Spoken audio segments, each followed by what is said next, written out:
Hello everyone, I hope you all are very happy and healthy. Today I'll talk about how to be self-disciplined. I'll tell you 12 points where I will elaborate the points, how they works for me and how you can use it in your lifestyle. So first case mind map. যদি তুমি তোমার জীবনে কী কী change আনতে চাও সেই বিষয়ে একটা স্বচ্ছ ধারণা পোষণ করো, তাহলে সবার আগে সেগুলোকে লিখে ফেলো। আমার জীবনে আমি কীভাবে চেঞ্জ করতে চাই বা কোন কোন জায়গাগুলোতে আমি ইনডিসিপ্লিন এবং আমি চাই এইভাবে না জীবনটাকে কাটাতে, এইগুলোতে চেঞ্জ আনতে, আমি সেগুলো সবার আগে লিখে ফেলি। যদি খাতা বা পেনে তুমি স্বাচ্ছন্দ্য হও, then use pen and paper. Otherwise you can just use your WhatsApp chat box. নিজের একটা চ্যাট বক্স খুলে নাও, সেখানে সমস্ত কিছু পয়েন্ট করে করে লিখে নাও, বা যখনই যেটা মনে আসবে তখনই সেটা তুমি লিখে নিতে পারো। এক্ষেত্রে আমি সাজেস্ট করতে পারি একটা খুবই ছোট দেখে নোটবুক তুমি তোমার সাথে সবসময় রাখতে পারো। সেটা ডায়েরি হতে পারে, নোটবুক হতে পারে, প্যাড হতে পারে, যে কোনো কিছু, যেখানে কিনা তোমার মনের কথাগুলো তুমি যা যা চাইছো এগুলো আমি আমার জীবনে ইমপ্লিমেন্ট করব, সেগুলোকে তুমি ওই নোটপ্যাডের মধ্যে লিখে নাও সঙ্গে সঙ্গে। It would help a lot. Second হচ্ছে প্ল্যানার একটা অত্যন্ত গুরুত্বপূর্ণ জিনিস নিজের জীবনটাকে ডিসিপ্লিন বানানোর জন্য। সেটা মান্থলি হোক, ডেইলি হোক এবং ইয়ারলি হোক। এখন তো ফেব্রুয়ারি মাস, জাস্ট 2026 পড়েছে। এই বছরে আমি কী জায়গাগুলোতে ইমপ্রুভ করব আমার লাইফে, সেটা যদি আমার কাছে একটা প্রপার প্ল্যান থাকে, এবং একসাথে সব কিছু করতে গেলে তো হবে না, you should have to take baby steps. তো আমি জানুয়ারি মাস তো চলে গেছে, ঠিক আছে ফাইন, ফেব্রুয়ারি মাস এখনও পড়ে আছে, আজকে সবে ফার্স্ট সানডে, সেকেন্ড সানডে, এরপর ফেব্রুয়ারি, দেন মার্চ, এপ্রিল, মে, এইভাবে যদি মান্থলি একটা করে গোল আমি সেট করি এবং সেইগুলোতে ইমপ্রুভ করার চেষ্টা করি, বা একটা গোলের জন্য 2 মাস বা 3 মাস নিই, তাহলেও সেটা মনে হয় অনেকটা বেশি কাজে দেয়। সেকেন্ড হচ্ছে মান্থলি প্ল্যানার। একটা মাসের আমি কী কাজ আমাকে করতে হবে সেইটা আমি যদি একটা জায়গাতে নোট ডাউন করি, just for monthly, do it systematic, okay, yearly, monthly and then ডেইলিও আমি প্রতিদিন 1 সপ্তাহ করে একটা রুটিন বানাও, বা 2 সপ্তাহ, বা গোটা মাসের পারলে গোটা মাসেরটা আমি এই জন্য সাজেস্ট করি না, কারণ গোটা মাসে কখন কি হবে আমি সেটা বলতে পারি না। মোটামুটি আগামী 1 সপ্তাহের ধারণা আমার কাছে থাকে যে কীভাবে আমার আগামী 1 সপ্তাহটা যেতে পারে বা যেতে চলেছে, বাট আজকে 5 তারিখে দাঁড়িয়ে 28শে ফেব্রুয়ারি কি হবে সেইটার বিষয়ে আমি কমপ্লিটলি অ্যাওয়্যার নাও হতে পারি। সেই জন্য আমি উইকলি প্ল্যানার বানাতেই বেশি সাজেস্ট করবো, বাট মান্থলি ওভারঅল ভিউটা যেন থাকে, যেখানে কিনা তুমি এই মাসে কী অ্যাচিভ করতে চাইছো সেই জায়গাগুলো ক্লিয়ার থাকে, বা কী তোমার কাজ আছে সেই জায়গাগুলো ক্লিয়ার থাকে। নাম্বার 3 হচ্ছে weekend plan. Daily, monthly, yearly প্ল্যানারের সাথে সাথে উইকেন্ড প্ল্যানও আমি ভীষণভাবে সাজেস্ট করতে চাই, কারণ উইকেন্ড আমাদের কাছে একটা রিক্রিয়েশনের জায়গা, একটা রিফ্রেশমেন্টের জায়গা। সেই উইকেন্ডে আমি সেলফ কেয়ার করব, আমি কোনো একটা বই পড়বো, বা আমার কোনো পেন্ডিং কাজ অনেকদিন ধরে পড়ে আছে যেটা আমি ওই উইকেন্ডে শেষ করব, বা কোথাও একটা আমি আউটিংয়ে যাব। এই জিনিসগুলো যদি আমার মাথার মধ্যে ছকা থাকে না, তাহলে অনেক বেশি সুবিধা হয় গোটা সপ্তাহের প্ল্যানটা করতে এবং উইকেন্ডের জন্য কাজগুলোকে গুছিয়ে রাখতে। তো দ্যাটস ওয়াই উইকেন্ডের প্ল্যান থাকাটাও ভীষণ জরুরি। That was the 3rd point. Number 4, live the life you want to live. যে জীবনটা তুমি নিজে কল্পনা করো, বা যে জীবনটা তুমি বাঁচতে চাও অ্যাকচুয়ালি, সেই জীবনটাকে তুমি বাঁচো।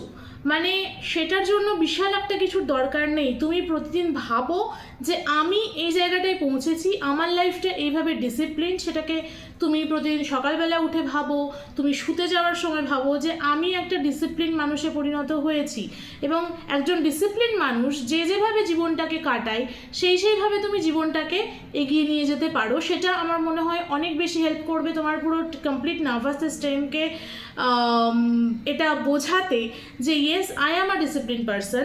আমি এখন রাত্রি 2-3টের সময় ঘুমাতে যাব না, আমি সকালবেলা তাড়াতাড়ি উঠবো, বা whatever your plans are to be disciplined. Number 5, very important, prioritise yourself. নিজের হেলথ, নিজের মাইন্ড সব কিছুকে প্রায়োরিটাইজ করাটা সবার আগে জরুরি। যদি তুমি নিজেকে প্রায়োরিটাইজ করো তাহলে তোমার জীবনের যা কিছু অ্যাচিভ করার দরকার, যা কিছু তোমার জীবনে চেঞ্জ করার দরকার, যা যা ডিসিপ্লিনস তোমার জীবনে ইমপ্লিমেন্ট করার দরকার, সেই সমস্ত কিছু চলে আসে যদি তুমি নিজেকে সবার আগে প্রায়োরিটি দাও। সবার আগে নিজেকে প্রায়োরিটি দেওয়া মানে আমি সেলফিশ হতে বলছি না, প্রত্যেকের খেয়ালও তুমি রাখবে, কিন্তু নিজের মনের এবং নিজের শরীরের খেয়ালটা পাশাপাশি তোমাকে খুবই কনসিয়াসলি রাখতে হবে। That I suggest. তো আমার নিজের গোল, আমার নিজের ভবিষ্যৎ, আমার নিজের এইম, এইগুলোর সম্পর্কে আমার যেন স্পষ্ট ধারণা থাকে এবং আমি যেন সেইগুলো নিয়ে কাজ করতে থাকি। মানে আমি যেন থেমে না যাই, আমি যেন প্রতিদিন কিছু না কিছু ইমপ্রুভ করতে থাকি নিজের ওপরে। প্রায়োরিটাইজ মানে যে আমি সময় নষ্ট করছি, আমার ইচ্ছে করছে বলে আমি ল্যাদ খেয়ে গেলাম, আমার ইচ্ছে করছে বলে আমি জাস্ট প্রচুর পয়সা উড়িয়ে ফেললাম শুধুমাত্র একটা সাময়িক ডোপামিন রিলিজের জন্য, সেইটা যেন না হয়। প্রায়োরিটাইজ ইন দ্য সেন্স তোমাকে নিজের ভালোটা কিভাবে হয় সেইটাকে দেখতে হবে। যদি তোমার মনে হয় কোনো বন্ধুর একটার সাথে আউটিংয়ে যাওয়ার কথা আছে, বাট সেখানে গেলে তোমার কোনো একটা খুব ইম্পর্টেন্ট কাজ হবে না, তাহলে লিভ দ্যাট আউটিং, আগে নিজের কাজ কমপ্লিট করো। আমি এই হিসেবে বলছি ডিসিপ্লিনড হতে, এই হিসেবেই নিজেকে প্রায়োরিটাইজ করতে হয় বলে আমার অন্তত মনে হয় এবং আমি সেটাই সাজেস্ট করব। নাম্বার 6 হলো অ্যারেঞ্জ ইউর বিলঙ্গিংস। নিজের যা কিছু জিনিসপত্র সেইগুলোকে আগে অ্যারেঞ্জ করে রাখো। এক্ষেত্রে কারোর ভরসায় না থাকা, অগোছালো না থাকাটা ভীষণভাবে দরকার। আমার জিনিসগুলো আমার চোখের সামনে সুন্দরভাবে গোছানো থাকবে, দ্যাটস ইট। আমার সাজের জিনিসপত্র হতে পারে, আমার একটা প্রিয় কফি মাগ হতে পারে, আমার কিছু পছন্দের গল্পের বই হতে পারে, যা কিছু, আমার জুতো হতে পারে, সমস্ত কিছুই গুছিয়ে রাখা এবং পরের দিন আমার কি প্রয়োজন সেই জিনিসগুলো একটা সাইজে করে রাখা, দরকার হলে একটা ব্যাগে ভরে রাখা। এই কর্নারটা, নিজের কর্নারটা তৈরি করা ভীষণভাবে প্রয়োজন বলে আমি মনে করি। আমি নিজে সেটা করেছি, আমি নিজে সেটা করি। আমার নিজের জিনিসপত্রগুলো আমার কাছে ভীষণ প্রিয় এবং সেগুলো আমি ভীষণ যত্নে রাখি। মানে আমার পছন্দের কোনো একটা 5 টাকা দামের জিনিসও আমি কখনো কোনো রকম অযত্ন হতে দিই না। And that is the first step towards self love and self care and to be discipline বলে আমার মনে হয়। So I suggested it. তারই সাথে নাম্বার 7-এ আমি অ্যাড করব organise your clothes and books. তোমার জামা কাপড় এবং তোমার বইপত্র, এই দুটো জিনিস যদি অগোছালো থাকে না, বা ধরো আলমারিতে ঠিকভাবে গোছানো নেই, আমি আলমারিটা খুললাম এবং সমস্ত জামা কাপড়গুলো আমার মুখের ওপরেই এসে পড়লো, বইপত্রে ধুলো পড়ে গেছে, এইটা তোমাকে একটা ভীষণ মেসি ফিল দেয় এবং ব্রেন এটা বুঝতে পারে না যে আমার এখন কি করা উচিত বা কোনটা ঠিক বা কোনটা আমার জন্য বেটার। সেই জন্য আমি সবসময় এটা বলি যারাই আমাকে জিজ্ঞেস করে যে নিজের জিনিসপত্র, জামা কাপড়ের জন্য দরকার হলে তোমার বাড়িতে যদি একটা আলমারি থাকে তার মধ্যে একটা থাক নাও, একটা সাইড নিয়ে নাও, বা একটা কার্টুন নিয়ে নাও তোমার নিজের জামা কাপড় রাখার জন্য, বা একটা ট্রলি, বাট তোমার জামা কাপড়গুলো যেন তোমার ইনার ওয়্যার, তোমার শার্ট আলাদা, প্যান্ট আলাদা, তোমার সালোয়ার কামিজ হোক, তোমার শাড়ি হোক, তার সাথে সায়া, ব্লাউজ, সমস্তটা যেন অর্গানাইজ করে রাখা থাকে, যেন খুঁজে পেতে কোনো অসুবিধা না হয়। কোথাও একটা আমি যাব, আমি একটা শাড়ি পরবো, তার জন্য যে ম্যাচিং ব্লাউজটা সেটা আমি খুঁজে পাচ্ছি না, যদি আমি পেলাম তাহলে সেটা আয়রন করা নেই। এই জিনিসপত্রগুলো আমার ঠিক নিতে একটু অসুবিধা হয়।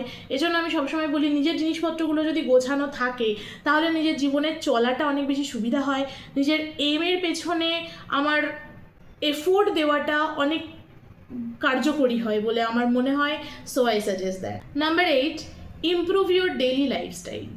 আমি প্রতিদিনের জীবনে যা করি, আমার যে ডেইলি রুটিন, একটা রুটিন হয় কনসিয়াস আর একটা হয় অটোমেটিক মোড।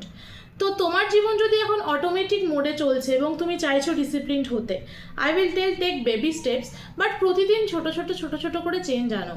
যদি তুমি এখন সকাল 11টায় ঘুম থেকে ওঠো তাহলে সেটা তুমি 9টা করো, তারপরে তুমি 8টা করো, এইভাবে এগিয়ে নিয়ে আসো। বাট প্রতিদিন you need to do some small changes, কারণ আমার মনে হয় নাহলে ব্রেন এই সিগন্যালটা পায় না যে উই আর ইনটু সামথিং। আমরা যে কিছু একটা করছি বা কিছু একটা করব, কিছু একটার দিকে এগোচ্ছি, এই সিগন্যালটাই ব্রেন পায় না। আমি যদি ওই অটোমেটেড মোডে চলতে থাকি তাহলে ব্রেনও ডোপামিন রিলিজের জন্য আনওয়ান্টেড স্ক্রোলিং, আনওয়ান্টেড জাঙ্ক, এগুলোর ক্রেভিং তোমার হতে শুরু করবে। তো এই জিনিসগুলোকে অ্যাভয়েড করার জন্য সবার আগে তোমাকে যেটা করতে হবে সেটা হচ্ছে যে প্রতিদিনের ডেলি লাইফস্টাইলে কিছু চেঞ্জেস আনতে হবে। যে যে চেঞ্জেসগুলো তুমি করতে চাও সেগুলোই খুব ছোট ছোট স্টেপ নিয়ে করতে হবে। এবং অফকোর্স আমি প্রথমেই যেটা বলেছি, টেক আ রাইট প্যাড, যেখানে তুমি তোমার মনের সমস্ত কথা লিখতে পারো। You should have a proper plan, যে আমি এই 1 বছরে নিজেকে এই জায়গাটার থেকে এই জায়গাটাতে নিয়ে যাব, এইটা যেন থাকে। আর একটা খুবই এফেক্টিভ পয়েন্ট আমি বলবো, সেটা হচ্ছে যে থিঙ্ক অ্যাবাউট দ্য কনসিকুয়েন্সেস। তুমি যদি ডিসিপ্লিন থাকো তার কনসিকুয়েন্সেস কী, এবং তুমি যদি ইনডিসিপ্লিনড একটা লাইফ লিড করো তারই বা কনসিকুয়েন্সেস কী, সেটার বিষয়েও তোমাকে ভাবতে হবে। তোমাকে ওই অবধি পৌঁছতে হবে যে তুমি যদি একটা ডিসিপ্লিন লাইফ পাও তাহলে তুমি কতটা খুশি হবে, এবং এখন তুমি যে লাইফটা লিড করছো সেইটা যদি লিড করতে থাকো তাহলে 1 বছর 2 বছর পরে গিয়ে তুমি কোন জায়গাটায় দাঁড়াবে, তুমি কি এগোতে পারবে না তুমি এই জায়গাটাতে দাঁড়াবে। এই কনসিকুয়েন্সেসের কনশাস ধারণা থাকাটা ভীষণভাবে দরকার। So think about that, take time. আমি সবসময় বলি যে একদিনে কোনো কিছু হুট করে আজকে ভাবলাম আমি কালকে থেকে ডিসিপ্লিন হয়ে যাব, সেটা সম্ভব নয়। You might take 2 to 3 months or 1 monthেও হয়ে যায় কারোর, but you need to push yourself. 10 নম্বর point, keep a checklist. Always যখনই তুমি ডেলি প্ল্যান লিখছো, যখনই তুমি মান্থলি প্ল্যান লিখছো, উইকলি প্ল্যান লিখছো, চেকলিস্ট। আমি একটা কাজ করি, একটা করে টিক দিতে থাকি, সেটাতে যে ডোপামিন রিলিজ হয় তারপরে আমার আর রিল দেখার প্রয়োজনটা কিন্তু হয় না। তারপরে আমার মনে হয় আমার আরও কি প্রোডাক্টিভ কাজ আমি করতে পারি। তো সেইটা করে ট্রাই করে দেখতে পারো এবং তারপরে আমাকে জানিও যে এটাতে আদৌ কাজ হচ্ছে কি না, because this checklist is very much important. তার সাথে সাথে আমি বলবো যে keep a track of your goals, মানে তোমার যে গোলগুলো তুমি সেট করেছো তাতে তুমি কতটা এগোতে পারলে। ইট ইজ নট নেসেসারি তুমি 100% কমপ্লিট করে ফেলবে টাস্ক। আমারও হয় না, আমি যদি 10টা কাজ সেট করি হয়তো আমি 8টা বা 9টা কমপ্লিট করি, একটা বাকি থাকে বা 2টো বাকি থাকে, যেটা আমি পরের দিন করি।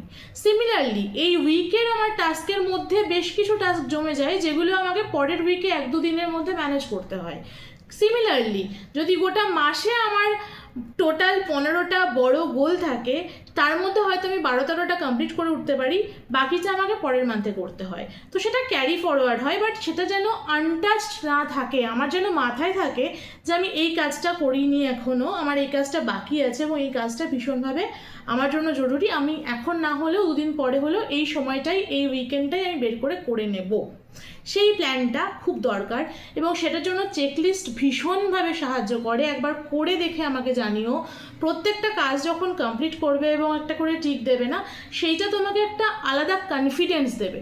আমি অন্য একটা নতুন আলাদা ভিডিও বানাবো যেখানে আমি বলবো হাউ টু বি কনফিডেন্ট বা how to make routines, but আপাতত আমি এই পয়েন্টগুলোকে লিস্ট আউট করেছি। অ্যান্ড প্রত্যেকে এইগুলো ফলো করে যারাই চেঞ্জ করতে চাইছো নিজের লাইফস্টাইলটাকে, আমরা অনেকেই চাই, আমরা অনেকে পারি না, আমরা খুব তাড়াতাড়ি পেরে যাই, সমস্ত রকম পোটেনশিয়াল আমাদের মধ্যে আছে বলে আমি বিশ্বাস করি। শুধুমাত্র তার একটা দিশা দেওয়া দরকার, তাকে একটা ওয়ে আউট দেওয়াটা ভীষণভাবে দরকার, যেখানে হয়তো আমরা হারিয়ে যাই, অনেক সময় আমরা দিশেহারা হয়ে পড়ি। তো দ্যাটস ইট ফর টুডে। আজকের জন্য আমি এই 12টা পয়েন্টই বলে দিয়ে গেলাম, এরপরে আরও ডিটেল ভিডিও চাইলে সেটাও হবে। বাট আপাতত কেমন লাগলো নিশ্চয়ই জানিও, আর চ্যানেলটাকে প্লিজ সাবস্ক্রাইব করো, ভালো লাগলে শেয়ার করে দিও আর লাইক করে দিও, আর আমাকে কমেন্টে জানিও।